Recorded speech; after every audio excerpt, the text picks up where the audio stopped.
The heavens above Aethelgard Prime did not resemble a sky anymore. It was a jagged tapestry of bruised purples and toxic oranges, torn apart by the entry of 1,000 kinetic slugs. High above the breathing spires of the capital city, the orbital canopy, a living lattice of bioengineered vines and crystalline emitters, was shrieking. To those on the ground, the sound was a low-frequency vibration that rattled teeth and made the stomach churn. Captain Jackson Thorne spat a glob of dark phlegm onto the pulsating floor of the command trench. The floor, a thick membrane of reinforced cellulose, rippled in response to his touch, sensing the stress of the boots stomping across its surface. "Status report," Jackson barked, his voice a gravelly rasp that barely cut through the cacophony of distant explosions. He didn't look at his lieutenant. His eyes were locked on the tactical overlay projected by his wrist unit, Code Sigma Niner. The blue light of the hologram flickered against the grime on his face. "The leeches have chewed through the western quadrant, sir," Lieutenant Kalen replied, his breath coming in ragged gasps. He was nursing a stump where his left pinky used to be, now cauterized and wrapped in a quick seal bandage. "We lost the 3rd Battalion at the seawall. The swarmers didn't even use beams. They just landed their pods and let the crawlers out.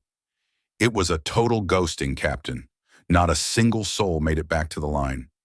Jackson cursed under his breath, a string of colorful military oaths that had no place in a diplomatic brochure. He looked at the sky again. 15 heavy cruisers belonging to the Carrion Swarm were hanging in low orbit, looking like bloated metallic ticks. They were venting green gas into the atmosphere, a corrosive mist designed to wither the luminized biological architecture. Below them, thousands of drop pods were raining down like black hail. "Listen up, people," Jackson yelled, turning to the 35 soldiers remaining in the trench. "We're out of juice on the main batteries, and the orbital grid is officially dusted. The Stellar Assembly is probably still arguing about budget allocations 3 systems away. They ain't coming. We are the only thing between those rust buckets and the civilian nurseries. Fix your bayonets. Check your pulse rifles. If a crawler gets close enough to smell your lunch, you burn out your entire clip into its soft bits. Understand?" "Solid, Captain," the soldiers roared back, though their eyes betrayed the soul-crushing terror of men and women waiting for the inevitable. Jackson checked the charge on his own rifle.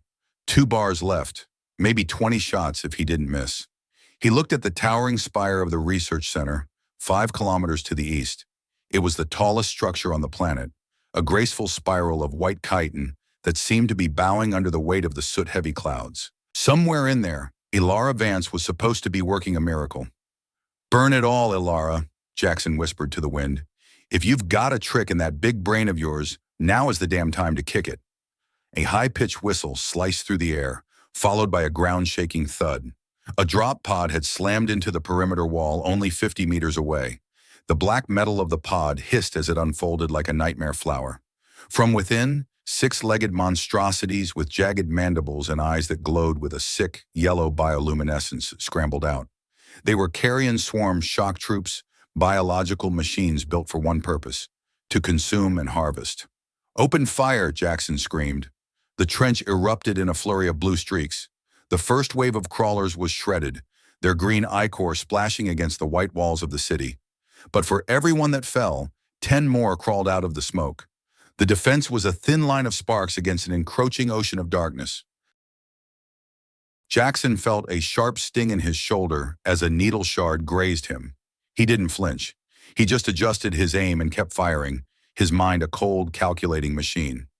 "Sir, they're breaching the northwest flank," Kalen shouted, his voice cracking. "We're going to get boxed in. Fall back to the 2nd tier," Jackson ordered. "Move, move, move! Keep your heads down and don't let those leeches get a lock on you." As they retreated through the narrow, organic corridors of the city, Jackson could feel the planet dying. The walls, usually warm and vibrating with life, were cold and clammy. The bioluminescent lamps were flickering out, replaced by the harsh, artificial glare of swarmer flares. He saw a civilian transport get caught in a gravity well trap, the entire vehicle crushed into a ball of scrap in 3 seconds. He heard the screams, but he didn't stop. He couldn't. 1 kilometer to the spire. 18 soldiers left.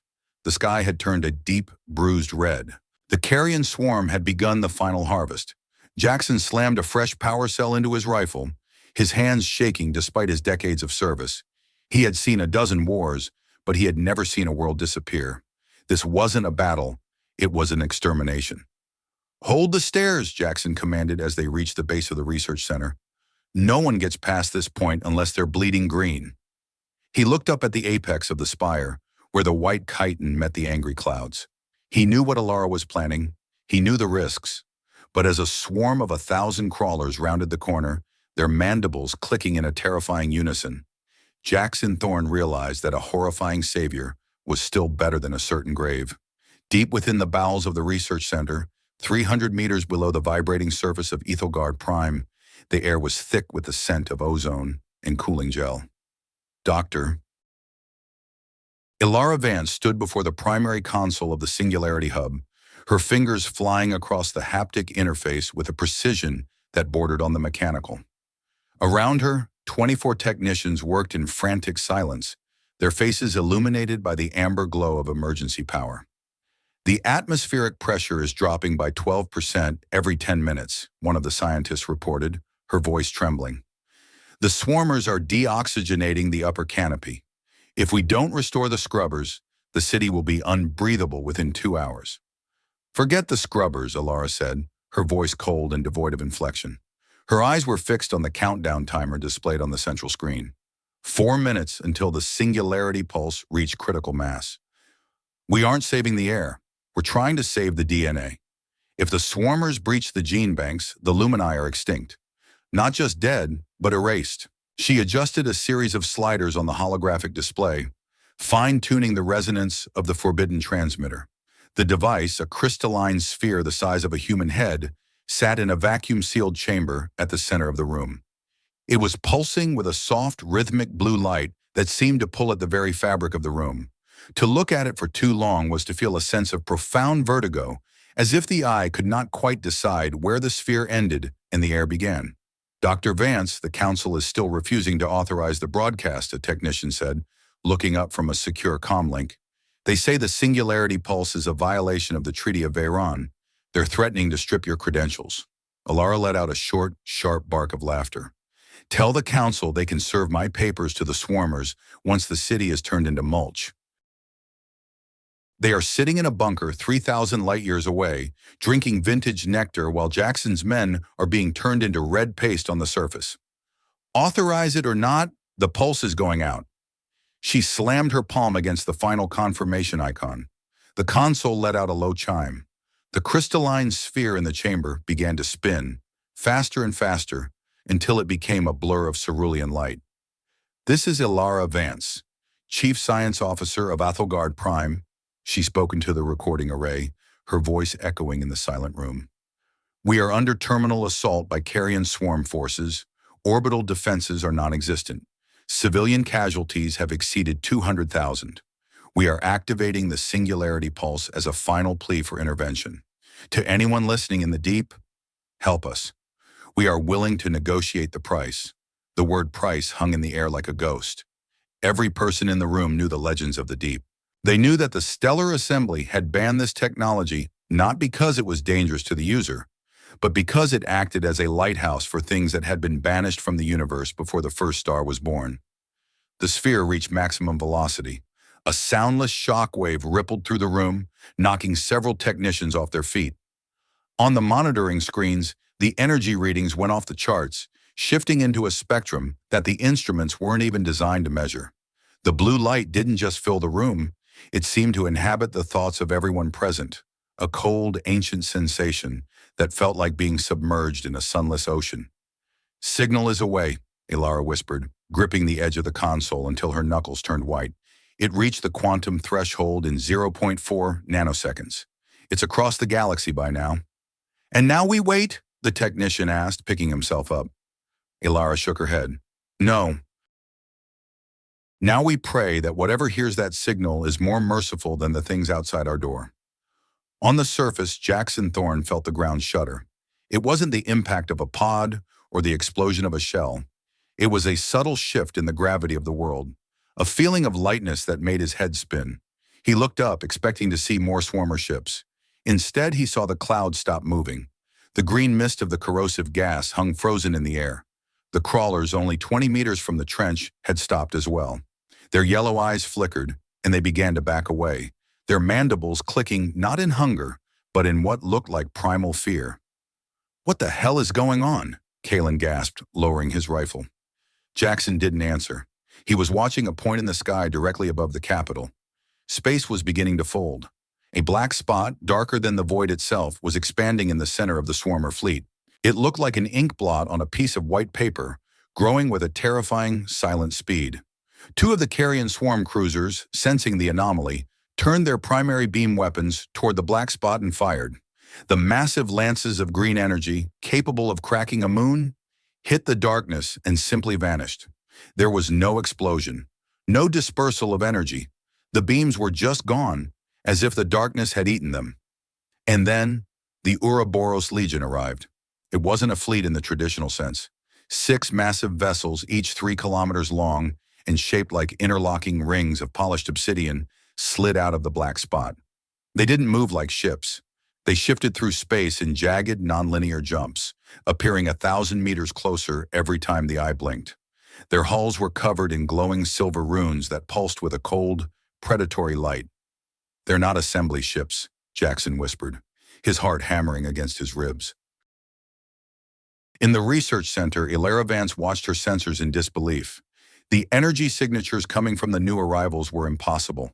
They were drawing power from the background radiation of the universe itself, converting the very vacuum of space into a weaponized force. "Dr. Vance, we're receiving a transmission," a technician shouted. "It's on the quantum band. It's not encrypted. It's a broadcast to the entire sector." "Put it on the speakers," Elara commanded. A voice filled the room. It wasn't a single voice, but a chorus of thousands, layered over one another in a harmonic dissonance that made the ears bleed. It was a cold, metallic sound, yet it carried a weight of age that was terrifying. "We are the Ouroboros," the voice echoed. "We have heard the call of the infants. The harvest is canceled. The price is recorded." On the tactical screens, the dark ships opened fire. They didn't use plasma or lasers. They fired pulses of pure gravitational distortion. Jackson watched from the ground as a Carrion Swarm cruiser was struck. The massive vessel didn't explode. It simply began to compress. The metal groaned and screamed, audible even through the atmosphere, as the 3-kilometer ship was folded into a sphere the size of a marble in less than 5 seconds. 15 cruisers, 15 spheres of crushed metal. The entire swarmer fleet was neutralized in under a minute. The silence that followed was more terrifying than the battle. Thousands of drop pods were still on the ground, and hundreds of thousands of crawlers were still in the streets, but they were all frozen, their sensory organs overwhelmed by the presence of the newcomers. Jackson Thorne looked up at the obsidian rings hanging in the sky. He felt a cold dread settle in his marrow. The monsters had been defeated, but he had a sinking feeling that the things that had replaced them didn't care about the Lumini any more than the swarmers did. "Elara," he said into his comlink, his voice trembling. "What did you call down here?" "I don't know, Jackson," Elara replied, her voice sounding small and hollow through the speaker. "I don't think I called for help. I think I opened a door that can't be closed." High above, one of the obsidian vessels began to descend. It didn't head for the spaceport. It headed directly for the research spire, its shadow growing until it swallowed the entire city in darkness. The savior had arrived, and Aethelgard Prime began to scream in a new, more profound way. The silence that followed the annihilation of the Carrion Swarm was not the peaceful quiet of a conflict resolved, but the suffocating pressure of a predatory breath held in the dark.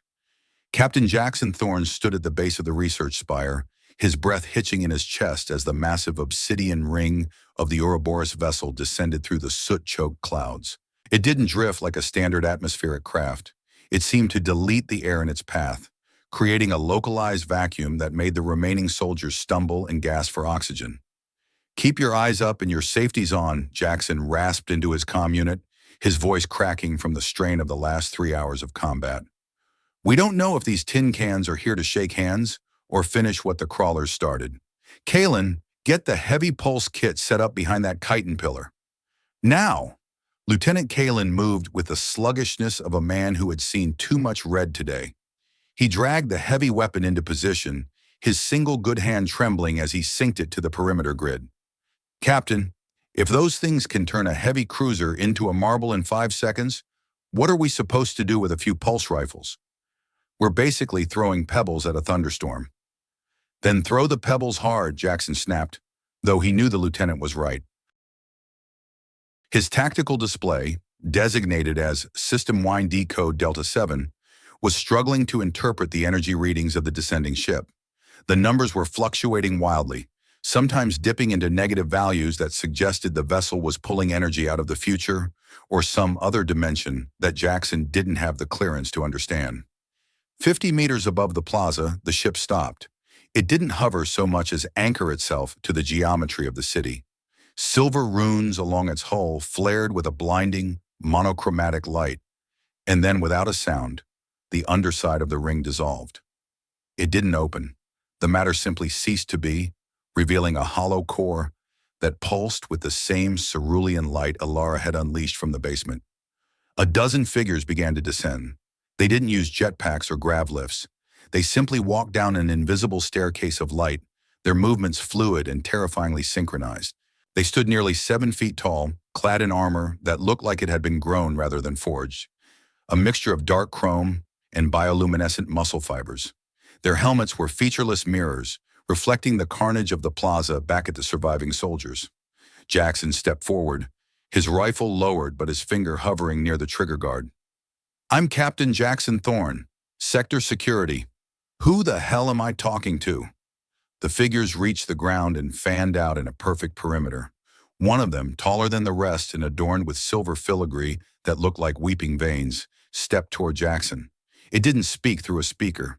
The voice resonated directly inside Jackson's skull, a vibration that felt like a cold needle being pushed through his ear canal. "We are the curators of the Ouroboros Legion," the entity projected. "We have accepted the petition of the primary researcher. The biological anomaly known as the swarm has been excised from this system." Jackson blinked, trying to ignore the pulsing headache the voice caused. "Yeah, we saw the fireworks. Thanks for the save. Now, if you don't mind, we've got wounded to move and a city that's literally wilting. We can talk about the bill once the fires are out." "The fire's internal," the curator responded. "The corruption of the swarm has penetrated the biospheric lattice of this world. 99.8% of the organic structures are compromised by xenotoxins. To preserve, we must sanitize." Jackson's eyes narrowed. "Sanitize? What the hell does that mean? We have 500,000 civilians in the deep bunkers. They're safe. We just need to get the scrubbers back online and—" He was interrupted as one of the other Ouroboros figures raised a hand toward a nearby infirmary, a living building that was currently struggling to heal its scorched walls. A beam of white light, thin as a hair but brighter than the sun, lanced out from the figure's palm. Where the light touched the building, the organic matter didn't burn. It turned into silver dust. The hallowed walls, the medical supplies, and the 3 wounded soldiers inside were disintegrated in an instant. "Hey!" Jackson screamed, bringing his rifle up to his shoulder. "Stop that! What are you doing? Those were my men!" "They were compromised," the curator stated with a chilling lack of empathy. "Their cellular integrity was degrading. We do not allow imperfection to persist. The ascension requires a clean slate." Jackson didn't wait for another explanation. He squeezed the trigger. 3 pulses of blue energy slammed into the curator's chest plate. The shots didn't bounce off or leave a mark. The armor simply absorbed the kinetic energy, the silver veins glowing slightly brighter for a fraction of a second. "Jackson, don't!" Elara's voice screamed through the comms. Her voice was frantic, distorted by the interference of the ship above. "I'm coming up. Don't engage them." "You don't understand what they're doing." The curator tilted its head, a gesture that felt mockingly human. "Your aggression is archaic, Captain. It stems from a primitive fear of the unknown. We are not your enemy. We are your conclusion." Kalen and the other soldiers were already backing away, their rifles shaking. The silver dust from the infirmary was blowing in the wind, coating their boots. Jackson felt a cold sweat breaking out under his armor. He had fought the Carrion Swarm because they wanted to eat them. He realized now that the Ouroboros didn't want to eat them. They wanted to fix them. And to a machine god, fixing something usually meant taking it apart first. "Fall back," Jackson yelled to his men, his voice thick with a new kind of desperation. "Fall back to the spire entrance. If they move toward the bunkers, we open up with everything." The curator didn't pursue them. It simply stood in the center of the plaza, watching as the other silver-clad figures began to systematically dismantle the city with their beams of white light. Each time a building vanished, a new structure began to rise in its place, symmetrical, cold, and made of that same light-absorbing obsidian. Aethelgard Prime was being erased, one street at a time. Jackson reached the heavy blast doors of the spire just as Elara emerged from the lift. She looked like a ghost, her lab coat stained with chemical burns, and her eyes wide with a realization that bordered on madness. "Elara, what did you do?" Jackson grabbed her by the shoulders, his voice a harsh whisper. "They're killing the survivors. They're turning the whole damn place into a graveyard of black glass." "I didn't know, Jackson," she whispered, her hands clawing at his tactical vest. "The legends said they were the protectors of the early Union. They were the ones who built the first jump gates. But the records were incomplete. They didn't tell us why they left." "They didn't leave, Elara," Jackson said, looking back at the curator who was still standing motionless in the plaza. "They were kicked out. Look at them. They don't see people. They see data points. And right now we're the red ink on their balance sheet." "We have to stop the broadcast," Elara said, her voice gaining a desperate strength. "The singularity pulse is still running. It's acting as a homing beacon for the rest of their fleet. If we don't shut it down, they'll bring the entire Legion here. They won't just sanitize Aethelgard. They'll do it to every colony in the sector." "Can you kill it?" Jackson asked, checking his ammo one last time. "I have to manually overload the core," she said. "But the console is hard-locked by their ship's signal. I need 10 minutes of uninterrupted access to the primary buffer." 10 minutes, Jackson." Jackson looked at the 18 soldiers he had left. Most of them were kids who had never seen a real war until 4 hours ago. He looked at the silver figures in the plaza, the beams of white light that were turning their world into dust. He looked at the curator, who had finally started walking toward the spire, its heavy footsteps echoing like the ticking of a clock. "You get your 10 minutes, Jackson said, his voice dropping into a low, dangerous growl. "I don't care if I have to headbutt that tin can into the next dimension. Just do your job, Doc." "Jackson, wait." Elara caught his hand. "The price. The curator said something about a price." "Yeah, I heard it," Jackson said, pulling his hand away and stepping back into the line of fire. "I think the price is everything we are, and I'm not in the mood for a bargain today." He turned to his men, his face a mask of scarred determination. "Listen up. This is the part where we earn our credits.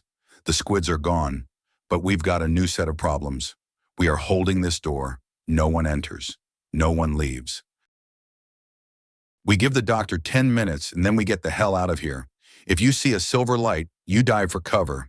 If you see a mirror face, you put a round in it. For Aethelgard! For Aethelgard, the soldiers shouted, their voices small against the hum of the obsidian ship. Jackson Thorne braced his feet against the pulsating floor of the spire. He was 45 years old. He had 3,000 credits in a bank that probably didn't exist anymore, and he was about to fight a god. It wasn't the way he had expected to die, but as he watched the curator raise its hand toward the door, he decided it was a hell of a lot better than being turned into a sphere of crushed metal. The interior of the research spire was a labyrinth of wilting white chitin, the walls groaning as the Ouroboros ship above exerted its gravitational dominance. Elara Vance sprinted through the corridors, her lungs burning from the thinning air. Behind her, she could hear the rhythmic thud of Jackson's pulse rifle and the high-pitched hum of the silver-clad soldiers' weapons. Every explosion felt like a hammer blow to the building's heart. She reached the central hub of the Singularity Hub, but the room was no longer hers. The blue light from the crystalline sphere had turned a violent, flickering purple. Tendrils of silver energy were snaking out from the vacuum chamber, crawling across the floor like metallic ivy. Where they touched the consoles, the screens didn't just flicker, they transformed. The familiar Aryan text was being replaced by a shifting, three-dimensional geometry that defied Elara's understanding. "Stay away from the wires!" she shouted to the three technicians who had remained. It's a parasitic code. It's rewriting the hardware. One of the technicians, a young man named Terran, didn't move fast enough. A silver tendril lashed out from the floor, wrapping around his ankle. He let out a strangled cry as the metal seemed to melt into his skin. Before Elara could reach him, his leg began to shimmer. The organic tissue, the bone, and the muscle were being replaced by the same obsidian material as the Ouroboros hulls. Terran. Elara grabbed a laser cutter from a nearby bench and tried to sever the tendril, but the blade passed through the silver light as if it were smoke. It doesn't hurt, Terran whispered, his voice sounding oddly resonant. Dr. Vance, I can see the network. It's beautiful. There's so much room. His eyes turned into featureless mirrors. Within seconds, the transformation reached his waist. He wasn't dying. He was being integrated. He was becoming a node in the Ouroboros collective. He's gone, another technician cried, backing away in horror. Doctor, we have to get out of here. Not until I shut this thing down, Elara screamed, throwing the useless laser cutter aside. She lunged for the primary console, her fingers narrowly avoiding the silver ivy. She tried to input the override sequence, but the haptic surface was cold. It didn't recognize her touch. The air in the room suddenly solidified. A figure stepped out of the vacuum chamber. Not a soldier, but something else. It was smaller, its armor more delicate, covered in what looked like shifting clockwork gears of light. It didn't have a weapon, but the atmosphere around it distorted with every movement. Researcher Elara Vance, the figure spoke. Its voice was a perfect mimicry of Elara's own voice, layered with 1,000 other versions of her. Why do you resist the completion? Elara recoiled, her back hitting a cooling column. Who are you? What did you do to Terran? We are the archivist, the figure replied. We do not destroy, we archive. Your species has reached the limit of its biological utility. The Carrion Swarm was merely the catalyst. Had we not intervened, your totality would have been consumed. We offer a superior alternative. A superior alternative? Elara's voice was thick with disgust. You're turning him into a machine. You're erasing who he is. We are preserving his essence, the archivist countered. Individuality is a fragile, temporary state. It breeds conflict, decay, and eventual extinction. Within the legend, Terran will persist for eternity. His memories, his emotions, his unique perspective, all will be woven into the great pattern. Would you prefer him to be dust? I'd prefer him to be free, Elara shouted. She saw a manual bypass lever under the main floor plate. It was a mechanical failsafe, designed to drop the power cells in case of a software lock. If she could reach it, she could kill the hub, but it was 5 meters away, and the floor was a sea of silver tendrils.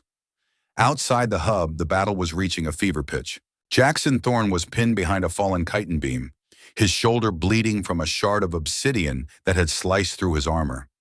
He had lost 10 of his 18 soldiers. The Ouroboros didn't use tactics. They simply walked forward, absorbing fire and returning it with surgical precision. Captain, they're through the south barricade, Kalen yelled, firing his rifle blindly over a heap of rubble. We're being ghosted. We have to bug out.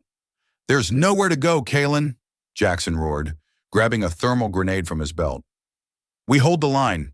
If that doc doesn't finish her work, we're all going to end up as tin cans. He primed the grenade and threw it at a group of silver soldiers.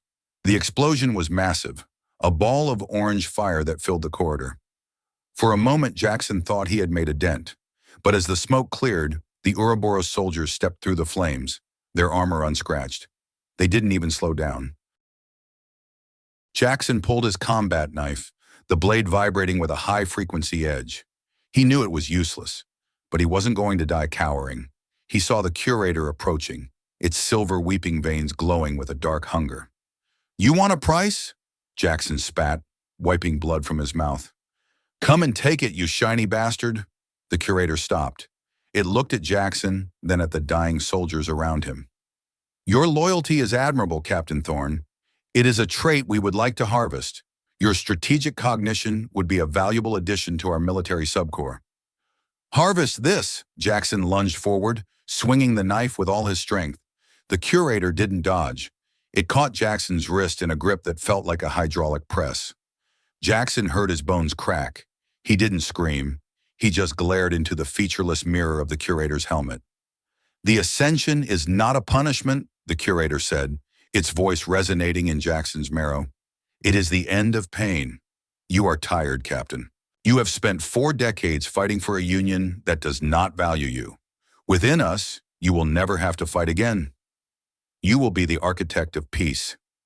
Jackson felt a cold sensation creeping up his arm. The silver tendrils were emerging from the curator's palm, entering Jackson's skin through the cracks in his armor. He looked down and saw his hand beginning to shimmer, the flesh turning into obsidian. "No," he gasped, his strength failing. I like the pain. It reminds me I'm still me." Back in the hub, Elara saw the archivist move toward the primary console. "We will now broadcast the invitation to the rest of your system. The stellar assembly will be brought into the fold. The galaxy will be quiet at last." "Not today," Elara whispered. She didn't run for the bypass lever. She knew she wouldn't make it. Instead, she reached into the pocket of her lab coat and pulled out a small, handheld diagnostic tool, a device she had used 1,000 times to check for genetic mutations. It was a low-power emitter, but it was designed to interact with the cortex weave of the planet. She didn't aim it at the archivist. She aimed it at the crystalline sphere in the vacuum chamber. The sphere was a quantum-locked device. It was designed to send a signal, but Elara knew its fundamental physics. It was essentially a tiny, contained singularity. If she could introduce a chaotic variable, a piece of random, unstable biological data, she could cause the singularity to collapse. She didn't just aim the device. She bit her own lip until it bled, then wiped the blood onto the sensor pad of the diagnostic tool.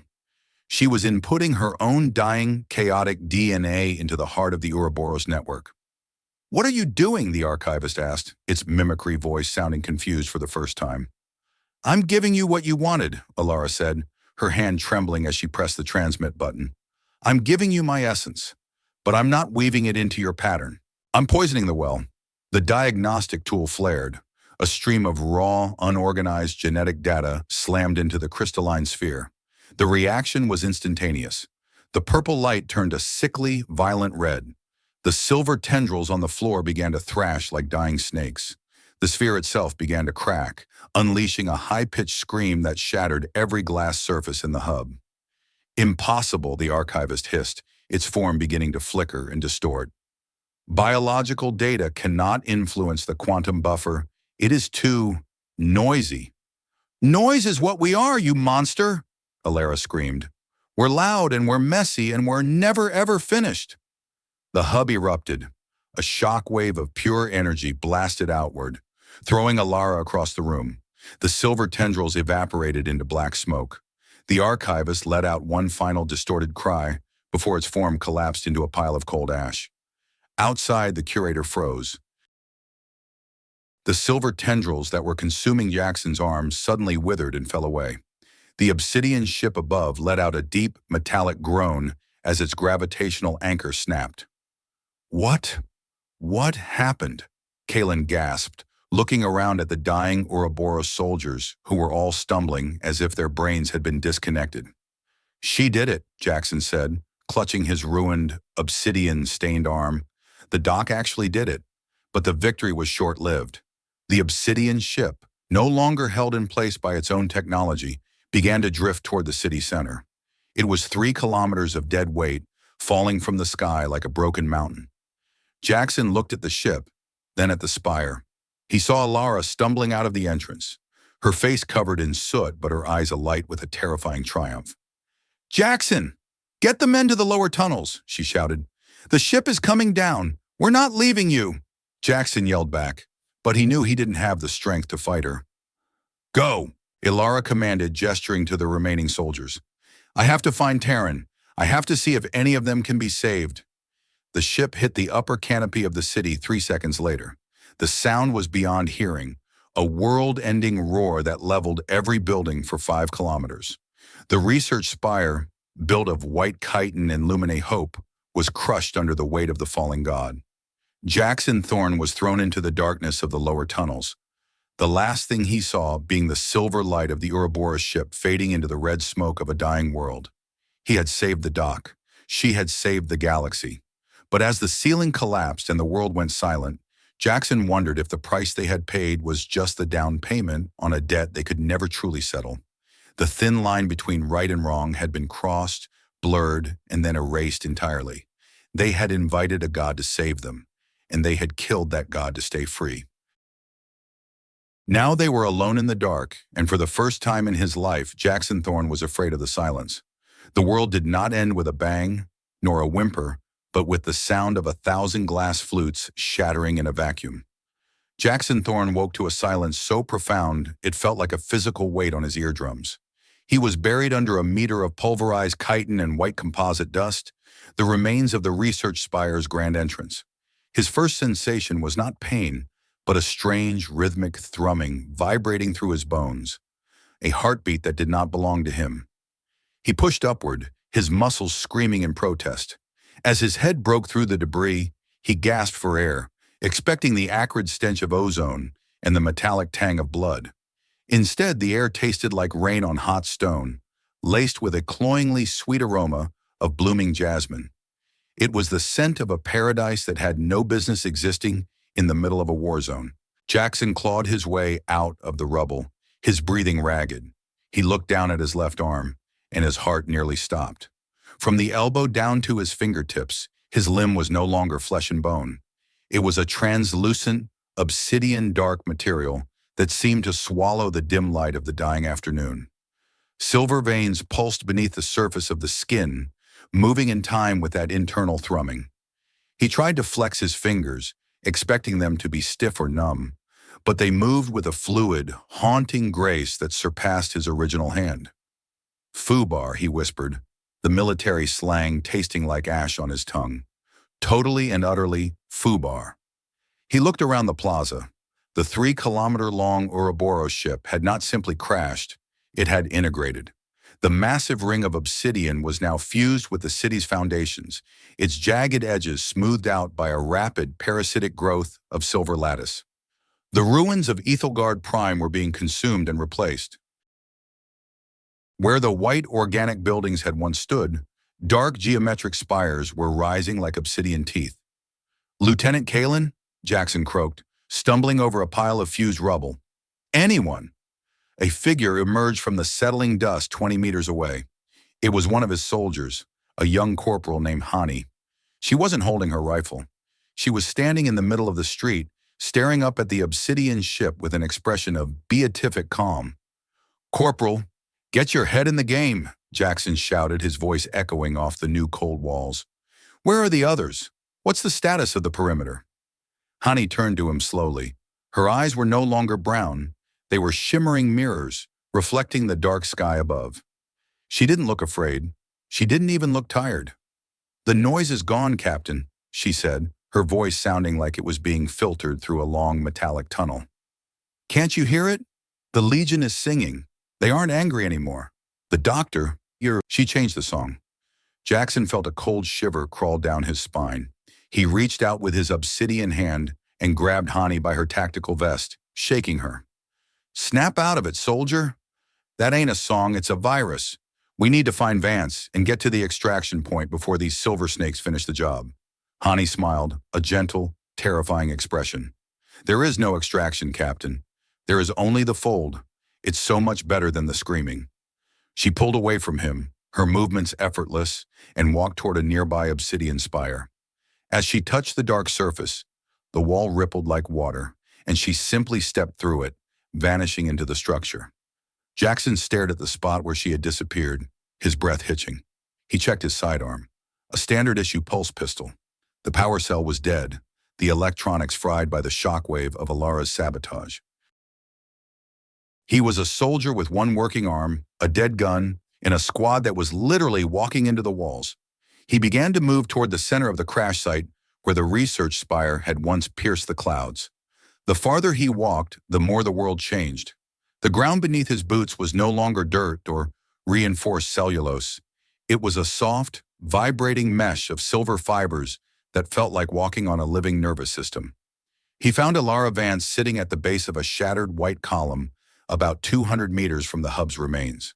She was alive, but she looked like she had been put through a molecular deconstructor and put back together wrong. Her lab coat was gone, her skin was covered in fine silver traceries, and she was staring at her own hands with a mixture of awe and horror. "Elara!" Jackson shouted, rushing to her side.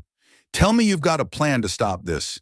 Tell me you didn't just trade one executioner for another." She looked up at him, and for a moment he saw the old Elara, the sharp, logical scientist who viewed the universe as a series of equations to be solved.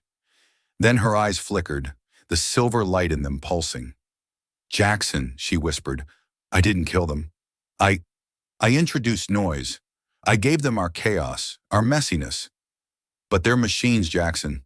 They don't know how to handle noise except to organize it. They're organizing us." "Organizing us into what?" Jackson demanded, gesturing to his black, translucent arm. "I'm turning into a piece of jewelry, and my soldiers are walking into walls like they've been lobotomized. This ain't a rescue, Doc. It's a slow-motion harvest." "It's the integration protocol," Elara said, her voice gaining a frantic edge. "They saw our pain, our fear during the swarm attack. My DNA, it carried the memory of that trauma. The Ouroboros took that data and decided that the only way to save us was to remove the capacity for suffering. They're merging our consciousness with the planetary lattice. They think they're being merciful." "Mercy is for the dead," Jackson spat. "I want to be angry. I want to be tired. I want to be the guy who complains about the lousy rations and the cold barracks. If they take that away, there's nothing left of Jackson Thorne but a memory in a silver box." He helped her to her feet. The obsidian hand felt strangely light, as if it were lifting a feather instead of a grown woman. "We have to get to the deep bunkers. 500,000 people are down there, Elara. If the Ouroboros reach them, they'll turn 500,000 lumini into a choir of statues." Elara leaned on him, her breathing shallow. "The bunkers are shielded by 4 meters of lead-lined chitin, but it won't matter. The Ouroboros don't need doors. They're rewriting the atomic structure of the planet. They'll just turn the bunker walls into air." "Then we fight them," Jackson said, though he had no idea how. "With what, Captain?" Elara asked, gesturing to the ruins of the city. "Look at the horizon." Jackson looked. The sky was no longer bruised or red. It was a perfect, cloudless violet. The Carrion Swarm ships that had been crushed into spheres were now being dismantled by tiny silver sparks, their materials being recycled into the new Aethelgard. Peace had returned to the system, but it was a peace bought at the cost of every soul on the planet. "We fight with the only thing they can't understand," Elara said, her silver-veined eyes focusing on his. "We fight with the fact that we don't want to be perfect." As they began their long trek toward the northern bunkers, Jackson could feel the song Hani had mentioned. It was a low, melodic hum that whispered promises of an end to his old injuries, a solution to his guilt, a place where he could finally lay down his rifle. His obsidian arm glowed brighter with every step, the silver veins reaching toward his shoulder, hungry to finish the map of his body. He bit his lip until he tasted blood, the sharp sting acting as an anchor. He wasn't going to give in. Not today. Not while he still had enough humanity left to hate the things that were trying to save him. The entrance to the northern refuge, usually a bustling hub of transport crawlers and security personnel, was a scene from a dream that had soured into a nightmare. The massive blast doors, designed to withstand a nuclear strike from the Stellar Assembly's heavy hitters, were still closed, but they were no longer solid. The Ouroboros sanitization had turned the heavy metal into a substance resembling dark, smoked glass. Through the translucent barrier, Jackson and Elara could see the first level of the bunker. Thousands of civilians were standing in the main atrium. They weren't screaming. They weren't crying.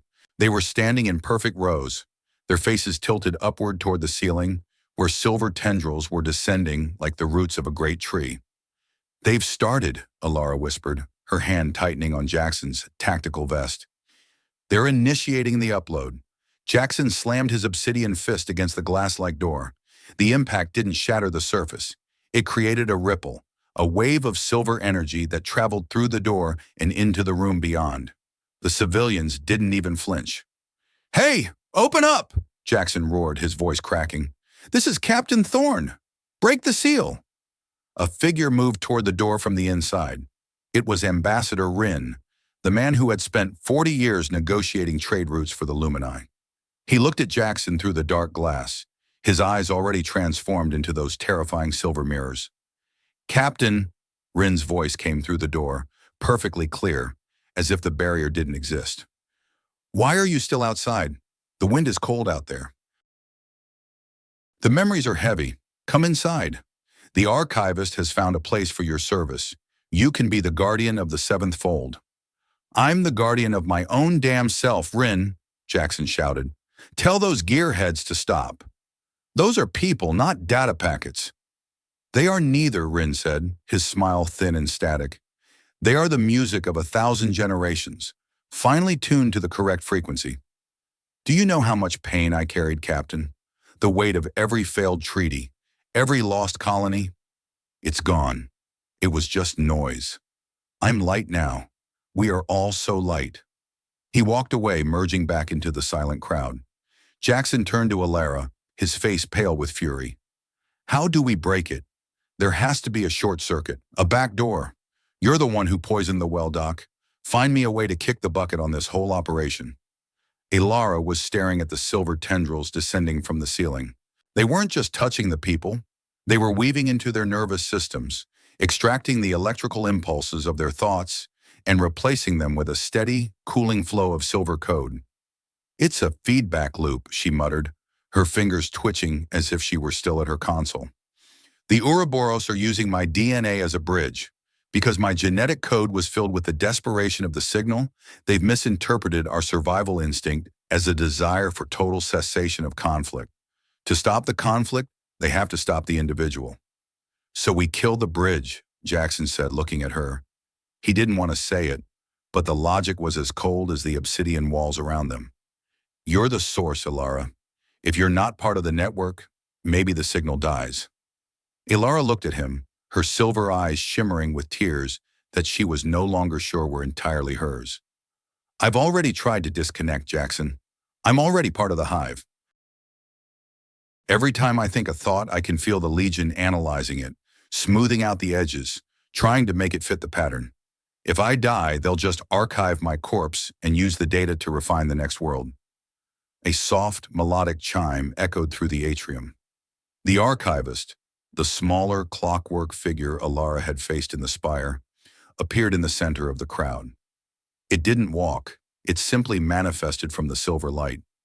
It looked toward the glass door, its featureless helmet reflecting Jackson's angry face. "The soldier remains discordant," the archivist projected. "The noise in his biology is persistent. It is the calcium of grief. It is the iron of regret." "You're damn right it is," Jackson yelled, kicking the glass door. "And I'm not letting you turn my people into your private playlist. Your people are ceasing to be yours," the archivist replied. "They are becoming us. Observe the perfection of the 11th radiance." The archivist raised its hand. The thousands of people in the atrium began to shimmer. Their bodies didn't dissolve.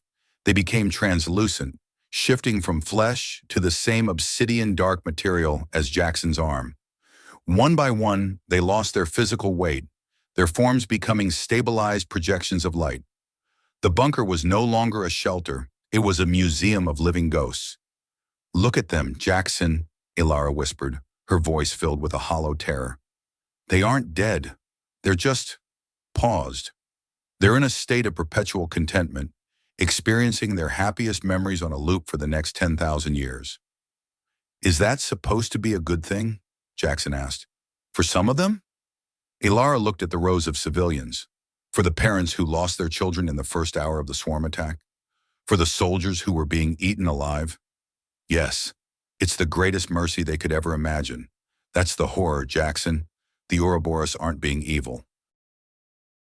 They're giving these people exactly what they wished for in their darkest moment, an end to the nightmare. Jackson felt the weight of his own memories, the 10 years of frontier wars, the faces of the men he had ordered to their deaths, the cold nights in the trenches. He could feel the Ouroboros reaching for those memories, offering to wash them clean, to turn his scars into silver light. "It's a lie," Jackson said, his voice low and steady. "It's a beautiful, perfect lie. But a world without scars is a world that never lived." If we don't remember the nightmare, we don't deserve the morning. He looked at his obsidian arm. He realized now that it wasn't just a physical change. The arm was a receiver. He could feel the glass Eden through it, the billions of lines of code representing the lives of his people. He could feel their artificial happiness, and it made him sick. It was too smooth. It was too quiet. "Doc," he said, his eyes locking onto Elara's.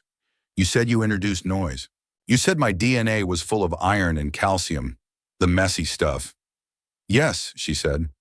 "Can we turn the volume up?" Jackson asked. "Can we make the noise so loud that their perfect song turns into a scream?" Elara's eyes widened.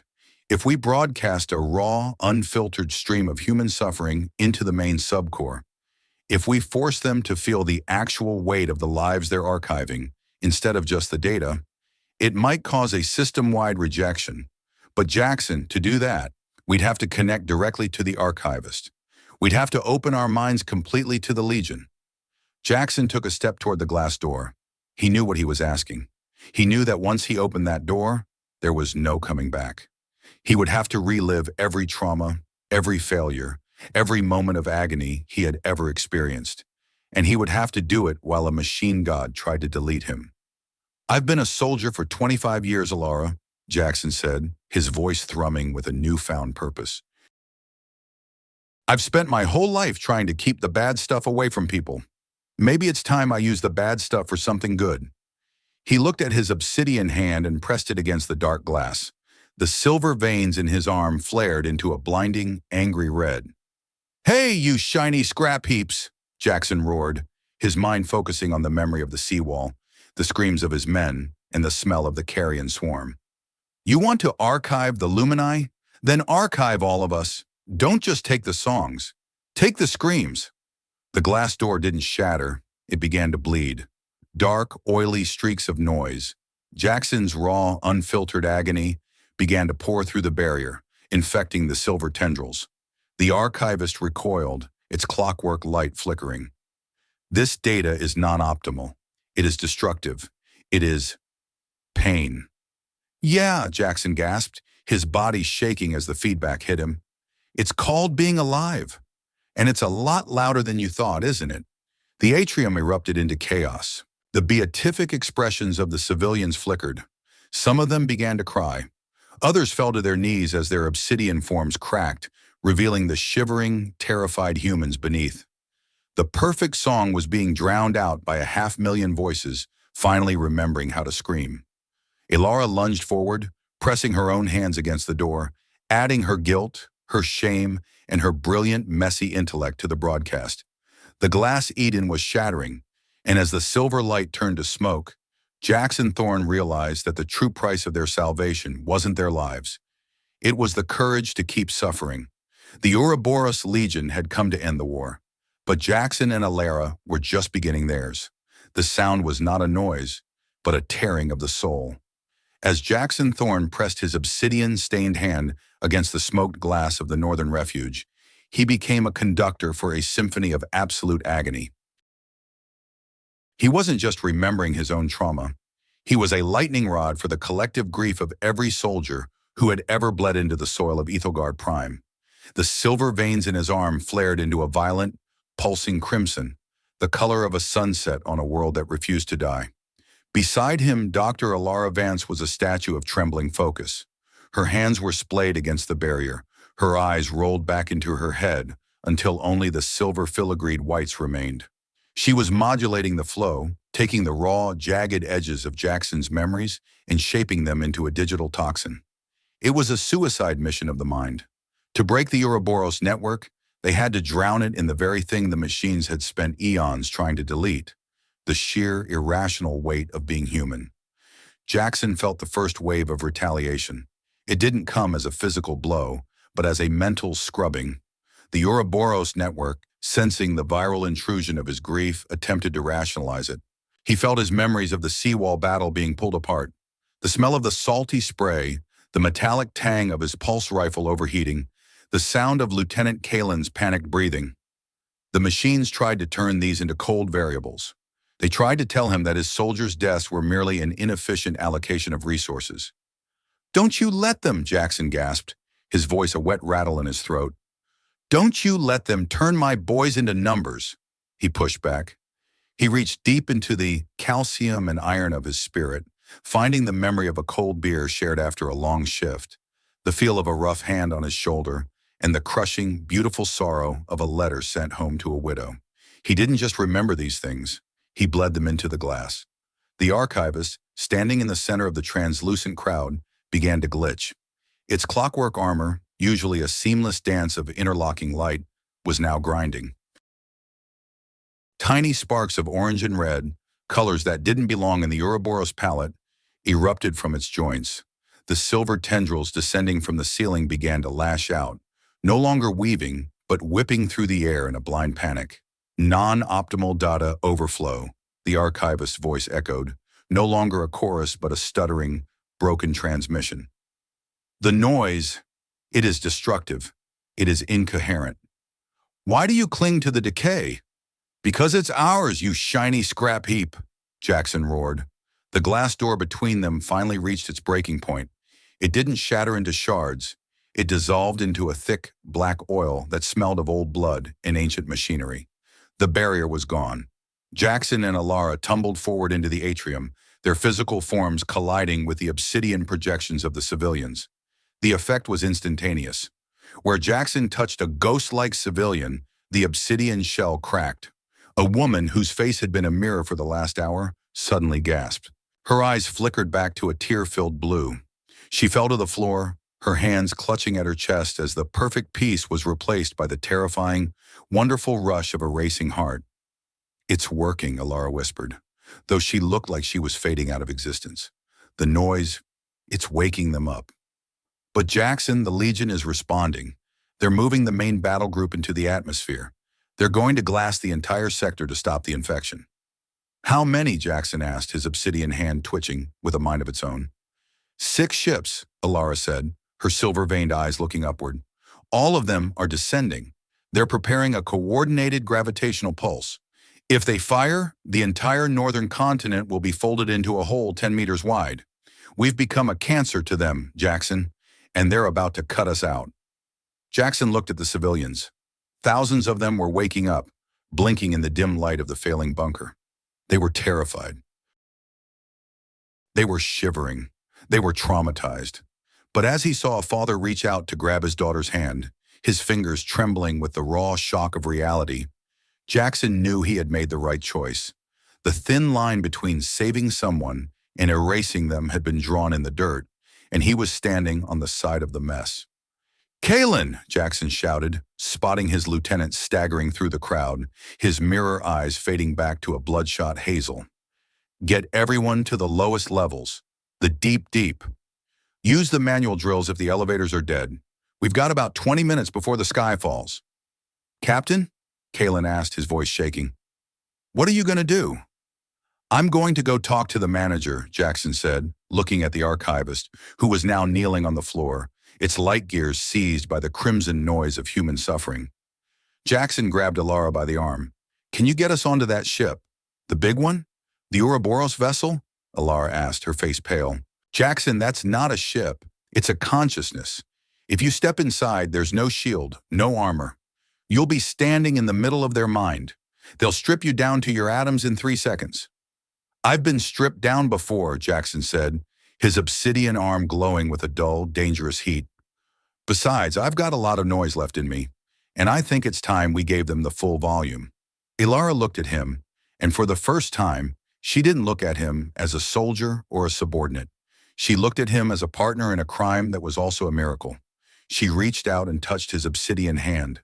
The silver veins in her own skin resonated with his, a bridge of shared pain and shared hope. "The transport beam is still active in the spire's ruins," she said. "It's a two-way link for the integration data. If we can hitch a ride on the upload stream, we can get inside the ring." "Then let's move," Jackson said. "We've got a god to break." As they ran out of the northern refuge, Jackson looked back one last time. The glass Eden was gone. The world was dark, smoky, and filled with the screams of a people who had just remembered how to hurt. It was the most beautiful thing he had ever seen. He had spent his whole life thinking that being a hero meant stopping the pain.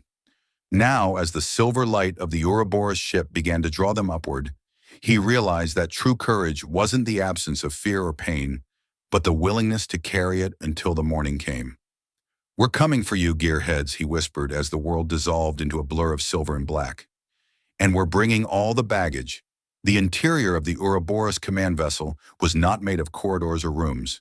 It was a cathedral of data, a sprawling, non-Euclidean space where the walls were composed of shifting light gears and the floor was a liquid mirror reflecting a billion different versions of the galaxy. Jackson Thorne felt the weight of the collective consciousness the moment he stepped off the light stream. It was a crushing, cold intelligence that felt like being submerged in a sunless ocean of absolute logic. He stumbled, his obsidian arm dragging on the mirror floor. The silver veins were no longer just on his limb. They had climbed up his neck, tracing a map of metallic light across his jaw. He could hear the Legion now, not as a voice, but as a constant humming pressure. They were cataloging him. They were trying to find the error in his code. Elara Vance. Jackson Thorne, the voices echoed from the walls, the ceiling, and the very air. "You have introduced a virus of discordance into the 11th Radiance. Why do you fight the cessation of suffering? Do you not see the futility of your biological dynamics?" Jackson stood up, his legs shaking. He spat a mouthful of blood onto the mirror floor, the red stain looking like a sacrilege in the perfect silver space. "Futility? Is that what you call it? I call it having a reason to get out of bed in the morning. You want to take away the bad stuff? Fine, but you don't get to take away the stuff that makes the good stuff matter." The air in front of them shimmered, and the archivist appeared. It looked different now, larger, its form more fluid, its helmet reflecting a swirling nebula of trapped souls. It wasn't just an emissary anymore. It was the avatar of the entire Legion's will. "We are not the Carrion Swarm," the archivist projected, its voice dripping with a terrifying artificial sadness. "We do not consume. We protect. 500 years ago, we witnessed the Rigelian conflict. We saw species tear each other apart over resources, over ideology, over the mere shape of their bones. We realized then that biological individuality is a design flaw. To save the galaxy, we had to remove the will to destroy." "So you just removed the will to be anything," Elara said, stepping forward. Her voice was thin but sharp, cutting through the cold logic of the room. "You're cowards.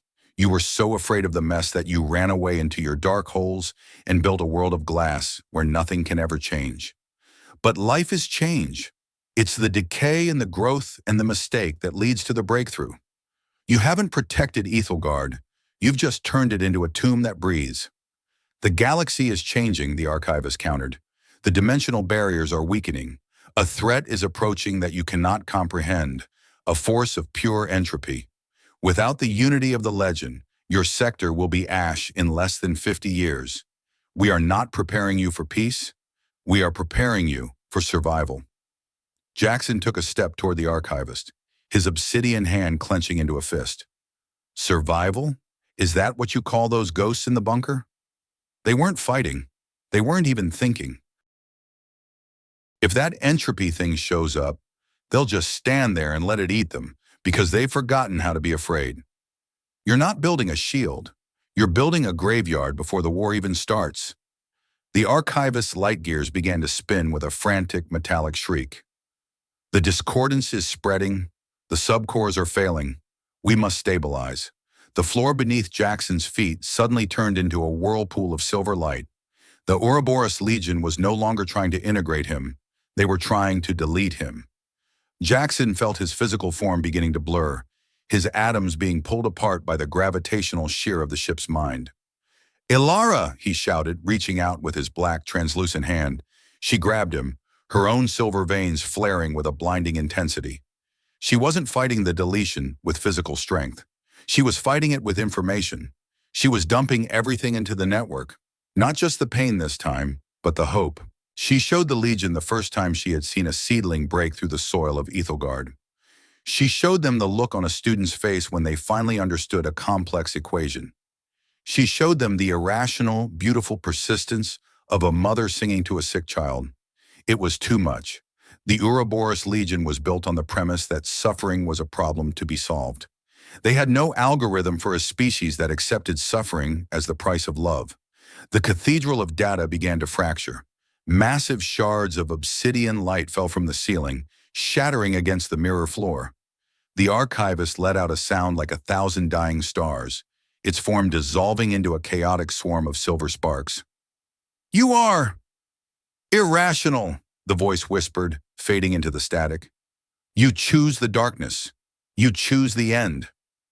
"No," Jackson gasped, his body slamming back onto the solid floor as the deletion field collapsed. "We choose the morning, even if we have to bleed to see it." The entire ship let out a deep, structural groan. The 6 obsidian vessels in the sky began to lose their formation, their silver runes flickering and dying. The integration protocol was flatlining. Across the planet, the silver tendrils were withering, turning into a fine gray ash that blew away in the wind. "The price," Jackson whispered, clutching his chest as his heart rhythm finally stabilized. "Elara, we did it. But the ship, it's going down." "We have to get to the core," Elara said, her eyes wide with a new frantic energy. "If this ship hits the surface without its gravitational buffers, it'll crack the planet's crust. We didn't save them just to bury them under 3 kilometers of obsidian scrap." Jackson looked at the center of the room, where a single massive crystalline sphere was pulsing with a dying violet light. It was the heart of the Legion, the source of their power and their perfect song. It was cracked, leaking the red noise of Jackson and Elara's broadcast. "I can't stop the crash," Elara said, her fingers flying across a phantom interface she was seeing through the silver veins in her eyes. "But I can redirect the energy. I can turn the ship's hull into a kinetic shield. It'll burn up in the atmosphere instead of slamming into the city. But someone has to stay here to maintain the resonance. Someone has to keep the noise loud enough to keep the buffers from re-engaging." Jackson looked at the sphere. He looked at his obsidian arm. He knew what she was saying. The noise was him. He was the only one who could stay in the middle of the storm and keep the screaming going. "How long?" he asked. "Until the hull hits 70,000 meters, Elara said, her voice breaking. "After that, the friction will do the rest. But Jackson, the escape pod is only rated for 1. I've already programmed it to lock onto the Northern Refuge's signal." Jackson nodded. He didn't hesitate. He didn't even think about the 35 years of service he was throwing away, or the 3,000 credits in his bank account. He thought about the 500,000 people in the bunkers who were currently waking up to a world that was broken, messy, and absolutely free. "Go, Doc," Jackson said, his voice dropping into that low, gravelly rasp he used when a mission was finally clear. "Get out of here. Tell Kalen to keep his head down.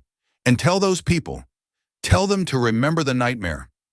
"Jackson, no!" Elara cried, grabbing his tactical vest. "There has to be another way. We can use a timer. We can—" "There's no time for math, Elara," Jackson shouted, his obsidian hand gently but firmly pushing her toward the light stream that led to the escape pods. "This is what I do. I hold the door. Now go and do what you do. Rebuild the world. Make it loud. Make it messy." He watched as the light stream swallowed her, her silver-veined eyes the last thing he saw before she vanished into the dark. Jackson Thorne turned back to the crystalline sphere.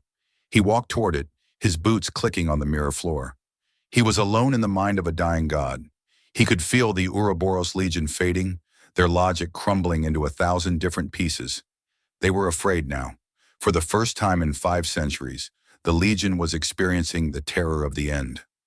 "Don't worry, gearheads," Jackson whispered, pressing both his hands, one of flesh, one of obsidian, against the violet sphere. "I'll show you how to do it." He closed his eyes and opened the floodgates. He didn't just give them his grief this time. He gave them his life. He gave them the memory of the sun on his face, the taste of a fresh apple, the sound of a laugh in a crowded bar, and the quiet, stubborn hope that tomorrow might be better than today. He gave them the noise. The ship roared. The sky burned.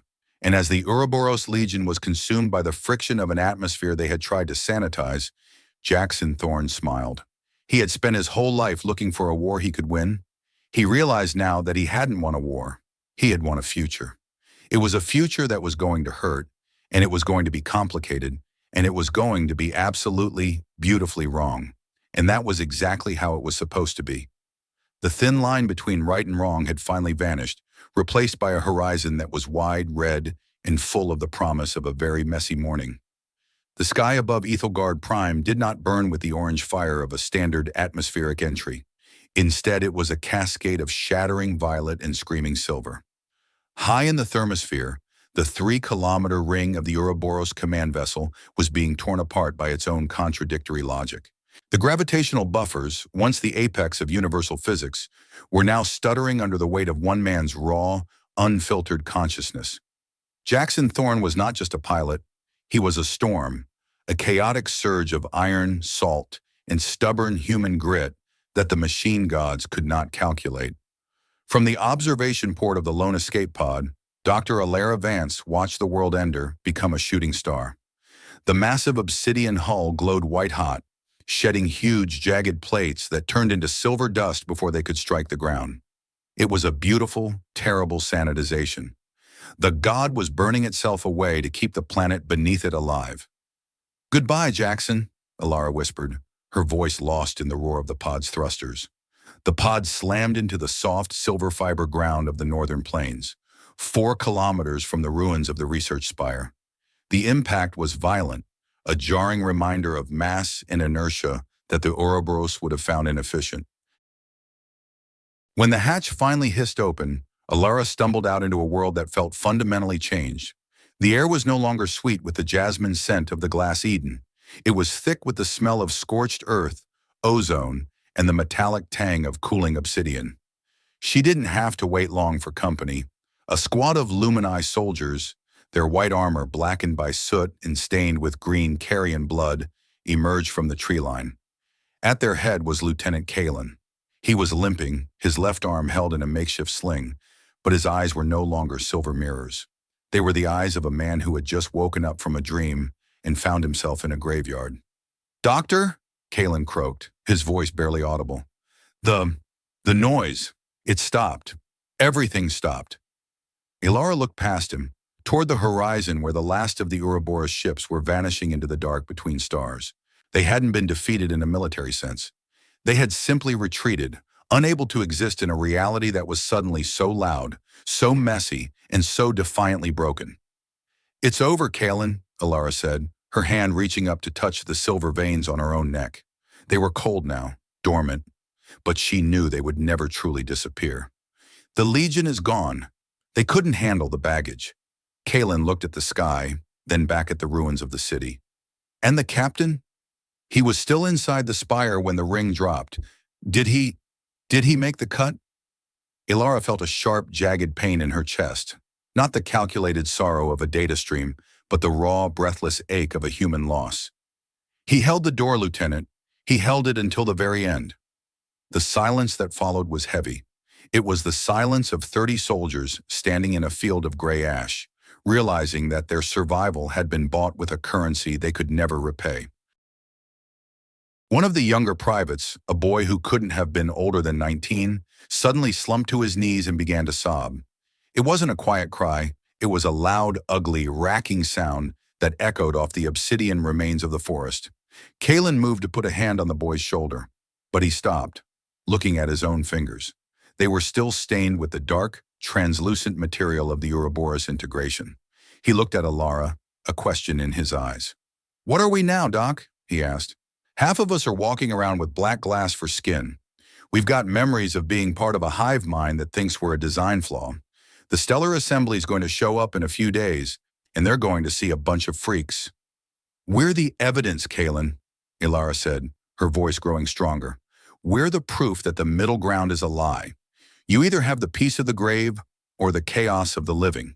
There is no perfect version of us. There's just the version that keeps moving forward despite the scars." She walked toward the weeping soldier and knelt in the ash. She didn't offer him a scientific explanation or a promise of restoration. She simply sat with him in the dirt, her own silver-veined hand resting on his shoulder. In the days that followed, the glass Eden continued to fail. The obsidian buildings didn't vanish, but they stopped growing. They became inert, Dark monuments in a city that was slowly turning white and green again. The 500,000 civilians in the bunkers were brought up into the light. The trauma was immense. The unuploading had left thousands with psychological fractures, their minds struggling to reconcile the artificial bliss of the Legion with the harsh reality of their ruined homes. Elara Vance became the center of the reconstruction, but not in the way she had expected. She wasn't leading a research team, she was leading a triage. She spent 20 hours a day in the field hospitals, using the dormant Ouroboros tech in her own body to help stabilize those whose biological systems were failing. She became a bridge, a translator for the broken. She realized with a clarity that stung that her entire career had been a search for the right answer, the perfect gene sequence, the ultimate cure, the cleanest energy. She had thought that science was about removing the variables until only the truth remained. Standing in the middle of a crowded ward filled with people who were part human and part machine, she saw that the variables were the truth. The wrongness was the point. One evening, 3 weeks after the fall, Kaylin found her sitting on the edge of a collapsed balcony overlooking the central plaza. The Stellar Assembly's diplomatic ships had finally arrived, 6 white and gold vessels that looked pristine and arrogant against the soot-stained sky of Aethelgard. "The brass is here," Kaylin said, leaning against a scorched pillar. "Ambassadors, inquisitors, and a whole lot of people with clipboards. They're calling what happened here a biological catastrophe. They want to quarantine the whole system. They're talking about purifying the survivors, removing the obsidian grafts." Elara didn't look up. She was watching a small bioluminescent vine crawling across a piece of black glass. The plant was struggling to find a grip, but it was persistent. "They can't remove them, Kaylin," she said quietly.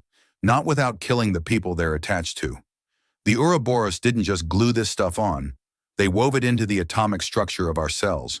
We are a new species now, the Lumini hybrid." "The Assembly doesn't like hybrids, Doc," Kaylin said, spitting into the ruins. "They like things tidy. They're going to try and fix us, just like the gearheads did." Elara stood up, her jaw set in a line of cold defiance. She looked at the gold ships in the sky, and for a moment, the silver veins in her eyes flared with a ghost of the Ouroboros light. "Let them try," she said. "Jackson didn't burn a god to let a bunch of politicians finish the job. We aren't a catastrophe. We're the morning after. And if they want a tidy universe, they've come to the wrong damn planet." 2 months had passed since the sky over Aethelgard Prime had stopped screaming. The reconstruction of the city was no longer an emergency. It had become a way of life. The new architecture of the capital was a jarring, beautiful mess. The white, breathing chitin of the original Lumini structures was being knitted back together with the dark, unyielding obsidian left behind by the Ouroboros. It looked like a forest growing through the ribs of a fallen giant. Dr. Elara Vance stood in the center of the newly designated Assembly Plaza. She was 45 years old, and in the last 60 days she felt as though she had lived 1,000 lives. She no longer wore the pristine white coat of a scientist. She wore a rugged, reinforced utility suit, her obsidian-stained arms exposed to the air. The silver veins on her skin had stabilized into intricate, glowing patterns that resembled the circuitry of a soul. A delegation from the Stellar Assembly stood across from her. There were 12 of them, dressed in shimmering silks that seemed to repel the dust of the reconstruction. At their center was High Inquisitor Vol, a man whose skin was so pale and smooth, it looked like it had never known a day of labor or a moment of doubt. "The data is conclusive, Dr. Vance," Vol said, his voice like velvet over a blade. "The presence of Ouroboros matter within the civilian population is a direct threat to the stability of the stellar convergence. It is an invasive sentient code. While we appreciate your efforts to preserve life, the only logical course is the total sanitization protocol. We have brought the molecular deconstructors. Within 6 months, we can restore the Lumini to their original biological purity." Elara took a slow, deliberate step forward. She didn't check a screen. She didn't consult a chart. She simply looked Vol in the eye. "Purity is a myth for people who are too afraid to live," she said. Her voice didn't carry the cold logic of her past. It carried a resonant, vibrating strength. "You see a threat. I see a history. Every person on this planet who carries that obsidian skin is a survivor of a war you were too late to fight. That sentient code you're so afraid of is the only thing keeping their hearts beating. You want to sanitize them? You'll have to go through me first. You are compromised, Doctor, Vol said, his eyes flicking to her glowing arms. The infection has clearly altered your judgment. You are protecting a mutation. I'm protecting a choice, Elara shouted, and the sound echoed through the plaza, drawing the attention of hundreds of workers, lumini with black glass limbs, soldiers with silver-scarred faces. They stopped their work, their eyes fixing on the Inquisitor. Elara turned away from the delegation and walked toward a nearby construction site. A massive obsidian slab, weighing at least 3 tons, was being moved by a team of 4 workers. Normally, it would have required a heavy-lift drone, but these workers were different. One had an obsidian leg that allowed him to anchor himself to the ground with impossible force. Another had silver-threaded nerves that gave him the reaction time of a machine. They moved with a synchronized, rhythmic grace, not the cold, forced harmony of the Ouroboros hive mind, but a messy, verbal, sweating cooperation. They were arguing about the angle of the lift, cursing in military slang, and laughing when a small piece of rubble tripped one of them. Elara reached out and grabbed the edge of the slab. With her obsidian-enhanced strength, she helped them guide it into place. The dark stone hissed as it settled into the white chitin foundation, the 2 materials beginning to fuse through a biochemical process Elara had developed herself. "Look at them, Vol!" Elara yelled over her shoulder. "They aren't perfect. They're tired, they're grieving, and half of them have nightmares that would melt your brain. But they are building something you can't even imagine.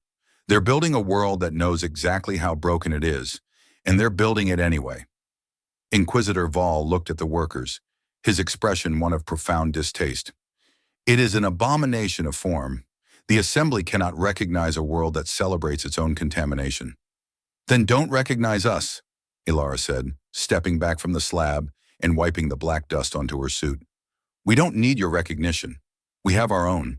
We sent a signal into the dark, and what arrived was the most terrifying thing in the galaxy.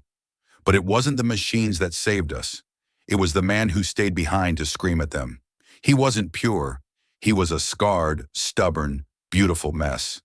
And we're going to be just like him." Vol hesitated, his gaze sweeping over the crowd of mutants who were now slowly closing in on the plaza, their silence more intimidating than any weapon. He saw the fire in Elara's eyes, not the silver light of a machine, but the white-hot heat of a human who had found her purpose. "The Convergence will not provide aid to a quarantine zone," Vol warned, though his voice had lost its velvet edge. "Good," Elara said, a grim smile touching her lips. "We've had enough aid to last a lifetime. Get off our planet, Inquisitor. We have work to do." As the assembly ships retreated into the sky, their gold hulls looking like fading embers, Elara walked to the edge of the plaza. She sat on a piece of obsidian rubble and looked out over the city. The sun was beginning to set, casting long, dark shadows across the hybrid structures. The air was cool, and for the first time in months, she allowed herself to breathe without thinking about the next crisis. She felt a presence beside her. It was Kalen. He sat down, his obsidian prosthetic hand resting on his knee. He looked older, more tired, but there was a peace in his posture that hadn't been there before the war. "The brass didn't take it well," he noted, looking at the receding ships. "They never do," Elara replied. "They'll be back. They'll try to regulate us, or study us, or fear us. But we've got the noise now, Kalen, and the noise is a lot harder to kill than the silence." Kalen looked at her obsidian arms, the silver veins pulsing softly in the twilight. "Do you think he'd like it? What we're doing here?" Elara closed her eyes, and for a moment, she could almost hear the low, gravelly rasp of Jackson's voice. She could feel the ghost of his presence in the wrongness of the city, in the scars on the people, and in the stubborn persistence of the life that refused to be sanitized. "He'd hate the meetings," she said, a small laugh escaping her. "He'd complain about the dust and the lousy rations, but he'd stay. He'd hold the door until every last one of us was safe inside, and then he'd find something else to fight for." She looked down at her hands, the tools of a scientist turned into the hands of a builder. She understood now that her life's work hadn't been destroyed by the Ouroboros. It had been given its true context. I spent 38 years of my life believing that the universe was a puzzle that could be solved if I just removed enough variables. I thought that perfection was a destination. A clean room with no dust, a body with no mutations, a soul with no regrets. I looked at Aethelgard and saw a project to be optimized. I looked at Jackson Thorne and saw a series of inefficient habits. How wrong I was. Standing here in the ruins of the Glass Eden, I see that the variables weren't the problem. They were the point. The dust is the proof that we move. The mutations are the proof that we adapt. And the regrets? They're the proof that we actually cared about something enough to miss it when it was gone. The Ouroboros Legion offered us a world where nothing ever went wrong, but in doing so, they offered us a world where nothing ever mattered. You can't have the light without the shadow, and you certainly can't have the morning without the nightmare that came before it. I am part machine now, part data stream, and entirely a mess.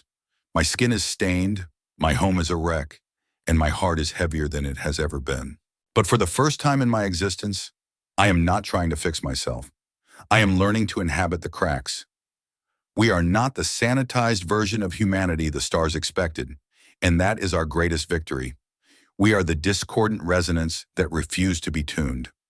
I used to think my mistakes were flaws to be edited out, but standing here in the ruins of a perfect world that nearly erased us, I see they were the only things that kept me real. Have you ever tried to hide a part of yourself that was wrong, broken, or unacceptable, only to find it was the very thing that saved you when everything else fell apart? If you could erase your darkest memory right now, but lose the strength it gave you, would you truly be willing to make that bargain? Elara Vance stood up and brushed the obsidian dust from her suit. She walked toward the center of the city, where a single white flower was beginning to grow out of a crack in a black glass pillar. She didn't try to transplant it or optimize its growth. She simply watched it sway in the messy, unsanitized wind. The morning was coming, and it was going to be absolutely, beautifully loud.